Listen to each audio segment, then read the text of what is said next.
Je ne sais pas quel titre on pourrait donner à la parole de Dieu de ce dimanche. Peut-être l'amour de Dieu. Dans la première lecture, nous avons suivi, le prophète assume le rôle d'un vendeur de rue qui invite tout le monde à un banquet gratuit. Les biens dont il parle et qu'il donne gratuitement sont des produits typiques d'une économie liée à l'élevage et à l'agriculture. Ce sont les biens essentiels, sans lesquels un peuple nomade aurait été condamné à l'insécurité et même à la mort. Écoutez-moi bien, nous dit le prophète. Venez à moi, prêtez l'oreille, écoutez et vous vivrez. Une nourriture qui fait vivre, qui est donnée largement et gratuitement. Une parole qui fait vivre. Je m'engagerai avec vous par une alliance éternelle, conclut le prophète.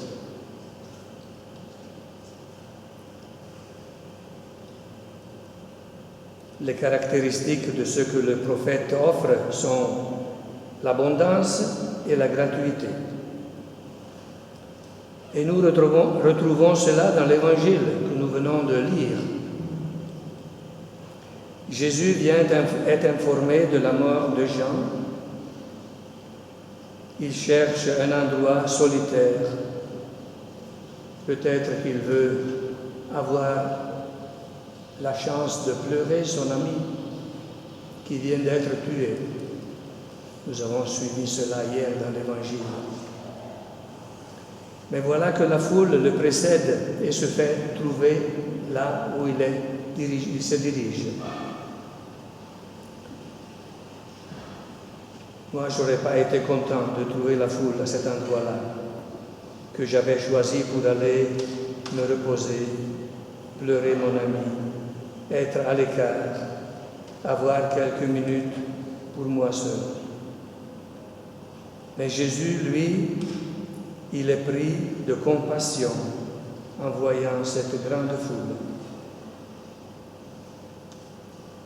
La compassion de Jésus est l'amour de Dieu pour l'humanité. Le soir, nous l'avons suivi, la foule est encore là, l'endroit est désert. Alors les disciples suggèrent à Jésus le plus simple, de renvoyer la foule pour qu'ils aient le temps d'aller s'acheter quelque chose à manger. Mais voilà que Jésus les surprend. Non, vous allez leur donner à manger. Voilà l'étonnement, la surprise. Et de nouveau, l'abondance et la gratuité. Tous mangent. Le fait qu'il y ait 12 paniers pleins qui restent est mentionné pour dire que tous ont mangé à leur faim. Et ça ne leur a coûté rien. Abondance et gratuité. Il est intéressant de remarquer les verbes de l'Évangile lorsqu'il parle de Jésus qui donne les pains aux disciples pour qu'ils les donnent à la foule. Les 2 poissons ont disparu, on ne sait pas où ils sont finis. Et les verbes sont « il prit les pains, leva les yeux, prononça la bénédiction, les rompit, les donna. Il les donna aux disciples pour qu'ils les donnent à la foule. » Ce sont les verbes de l'Eucharistie. Le prêtre, au nom de Jésus, dit ces mêmes verbes à chaque Eucharistie, lorsque nous faisons mémoire de Jésus qui offre sa vie pour nous. Et la vie de Jésus offerte pour nous est l'amour de Dieu pour nous. Et si nous avions encore des doutes, Si Dieu nous aime ou pas, eh bien, il ne nous reste que d'aller lire et relire ce texte de Paul aux Romains, chapitre 8. Un texte exceptionnel. Lorsque nous sommes découragés dans notre vie, lorsque nous croyons que Dieu nous a abandonnés, lorsque nous doutons de l'amour de Dieu, revenons à ce texte. Il se situe au chapitre 8 avec des textes semblables. Le contexte, déjà dimanche dernier, il nous a dit, c'est le même texte, le même passage, que pour ceux qui aiment Dieu, Dieu fait tout concourir à leur bien. Si nous aimons Dieu, tout ira bien pour nous, malgré les apparences, malgré les souffrances que nous sommes appelés à endurer. L'amour de Dieu est toujours le plus fort. Après cela, Saint Paul nous pose deux questions. La première, si Dieu est pour nous, qui sera contre nous? Est-ce que nous croyons que Dieu est pour nous? Si nous le croyons vraiment, eh bien, qui pourra être contre nous? De quoi pourrions-nous avoir peur? Et la deuxième question qui se pose et qui nous pose est celle d'aujourd'hui. Qui nous séparera de l'amour du Christ? Et là, nous avons suivi, il fait deux listes. Une pour prolonger sa question.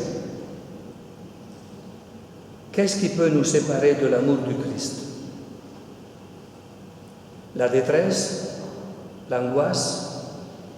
Vous avez suivi tout ce qu'il donne comme exemple. Combien vous en avez compté? 7. Détresse, angoisse, persécution, faim, dénuement, danger, glaive. 7. Il paraît que le chiffre 7 n'est pas choisi au hasard. Ça représente la totalité. C'est un chiffre qui, dans la Bible, souvent représente la totalité. Ça veut dire qu'à ces 7 situations, nous pouvons ajouter les nôtres. Chacun et chacune de nous peut ajouter ces expériences, ces situations dans lesquelles il a quelques doutes, qu'il y ait quelque chose qui peut le séparer de l'amour du Christ. Donc cette liste peut s'allonger à l'infini.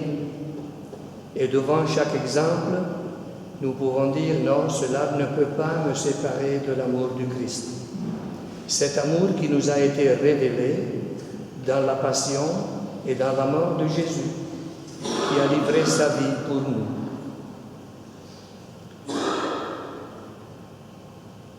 Et la deuxième liste, tous les accusateurs, toutes les circonstances qui pourraient nous accuser devant Dieu, mais pour nous amener à dire, à la fin de tout, rien, personne ne peut nous séparer de l'amour du Christ. C'est la conclusion. Quel message, quelle espérance, quelle assurance nous donne ce texte de Saint Paul. Et il parle de sa propre expérience.